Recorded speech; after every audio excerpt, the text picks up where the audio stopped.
धृतराष्ट्र, पांडु और विदुर के लालन पालन का भार भीष्म के ऊपर था। तीनों पुत्र बड़े होने पर विद्या अध्ययन के लिए भेजे गए। धृतराष्ट्र बल विद्या में, पांडु धनुर्विद्या में तथा विदुर धर्म और नीति में निपुण हुए। युवा होने पर धृतराष्ट्र अंधे होने के कारण राज्य के उत्तराधिकारी न बन सके। विदुर दासी पुत्र थे, इसलिए पांडु को ही हस्तिनापुर का राजा घोषित किया गया। भीष्म ने धृतराष्ट्र का विवाह गांधार की राजकुमारी गांधारी से कर दिया। गांधारी को जब ज्ञात हुआ कि उसका पति अंधा है तो उसने स्वयं अपनी आंखों पर पट्टी बांध ली। इसी दिनों यदुवंशी राजा शूरसेन की पोषित कन्या कुंती जब सयानी हुई तो पिता ने उसे घर आए महात्माओं के सेवा में लगा दिया। पिता के अतिथि गृह में जितने भी साधु महात्मा, ऋषि मुनि आदि आते, कुंती उनकी सेवा मन लगाकर किया करती थी। एक बार दुर्वासा ऋषि आए, कुंती ने उनकी भी मन लगाकर सेवा की। उसकी सेवा से प्रसन्न होकर दुर्वासा ऋषि ने कहा,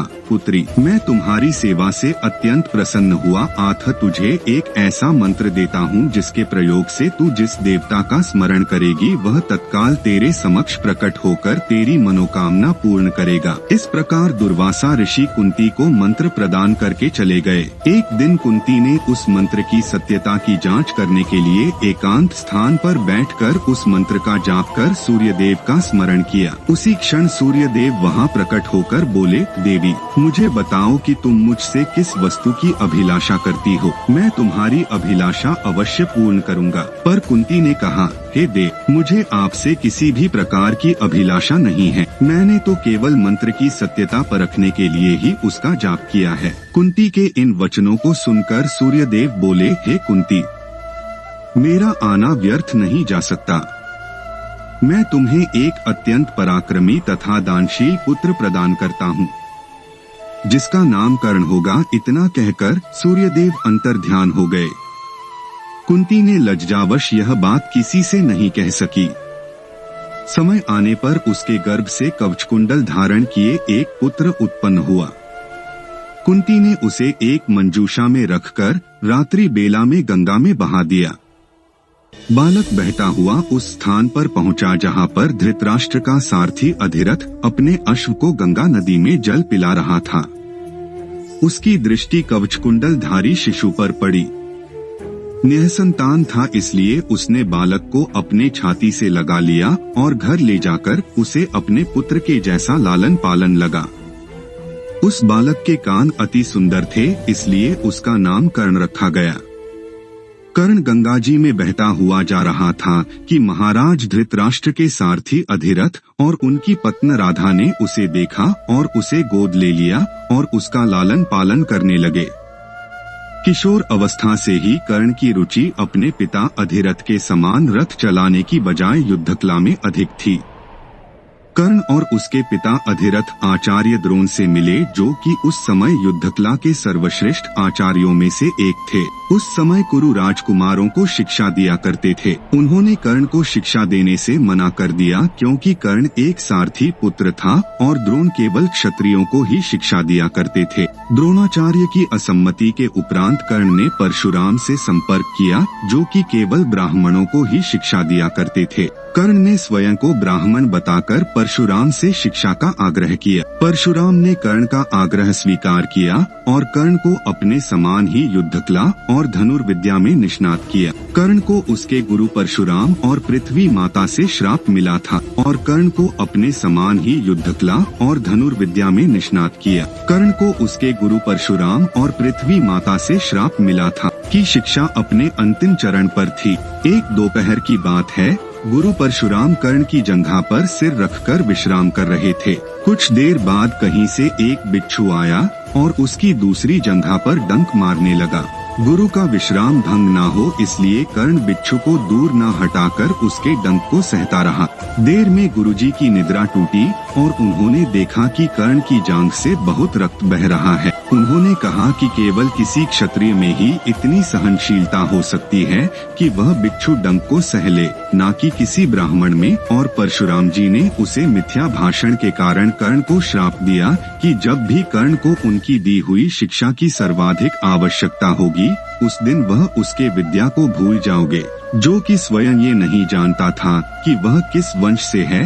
कर्ण ने अपने गुरु से क्षमा मांगी और कहा कि उसके स्थान पर यदि कोई और शिष्य भी होता तो वो भी यही करता। यद्यपि कर्ण को क्रोधवश श्राप देने पर उन्हें ग्लानि हुई, पर वे अपना श्राप वापस नहीं ले सकते थे। उन्होंने कर्ण को अपना विजय नामक धनुष प्रदान किया और उसे ये आशीर्वाद दिया कि उसे वह वस्तु मिलेगी जिसे वह सर्वाधिक चाहता है, अमिट प्रसिद्धि। कुछ लोक कथाओं में माना जाता है कि बिच्छू के रूप में स्वयं इंद्र थे, जो उसकी वास्तविक क्षत्रिय पहचान को उजागर करना चाहते थे।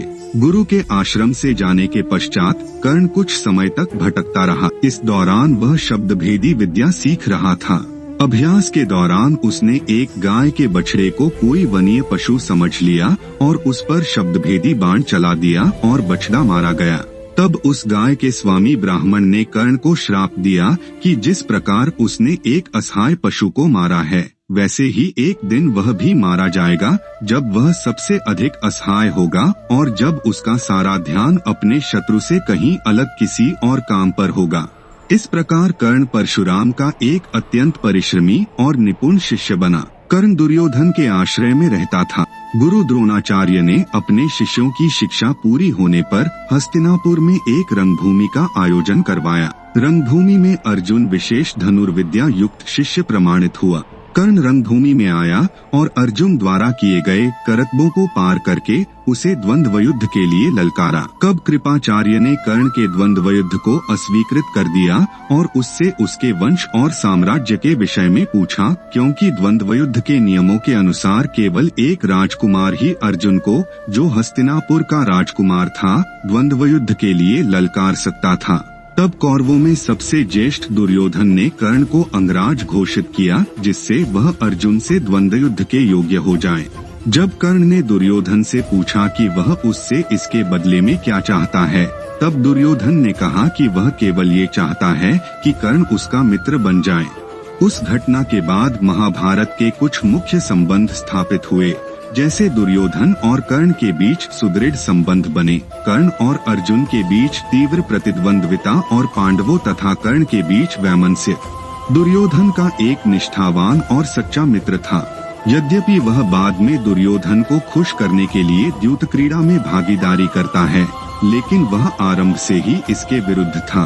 कर्ण शकुनी को पसंद नहीं करता था और सदैव दुर्योधन को यही परामर्श देता कि वह अपने शत्रुओं को परास्त करने के लिए अपने युद्ध कौशल और बाहुबल का प्रयोग करे, न कि कुटिल चालों का। जब लाक्षागृह में पांडवों को मारने का प्रयास विफल हो जाता है, तब कर्ण दुर्योधन को उसकी कायरता के लिए डांटता है और कहता है कि कायरों की सभी चालें विफल ही होती हैं, और उसे समझाता है कि उसे एक योद्धा के समान कार्य करना चाहिए और उसे जो कुछ भी प्राप्त करना है उसे अपनी वीरता द्वारा प्राप्त करे। गंधार की राजकुमारी से विवाह करने में भी कर्ण ने दुर्योधन की सहायता की थी। अपने स्वयंवर में उसने दुर्योधन को अस्वीकार कर दिया और तब दुर्योधन उसे बलपूर्वक उठाकर ले गया। तब वहां उपस्थित अन्य राजाओं ने उसका पीछा किया, लेकिन कर्ण ने अकेले ही उन सबको परास्त कर दिया। परास्त राजाओं में जरासंध, शिशुपाल, दंतवक्र, साल्व और रुक्मी इत्यादि थे।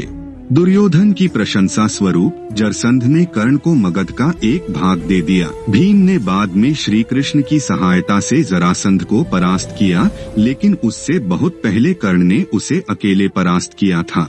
कर्ण ही ने जरासंध की इस दुर्बलता को उजागर किया था कि उसकी मृत्यु केवल उसके धड़ को पैरों से चीरकर 2 टुकड़ों में बांटकर हो सकती है।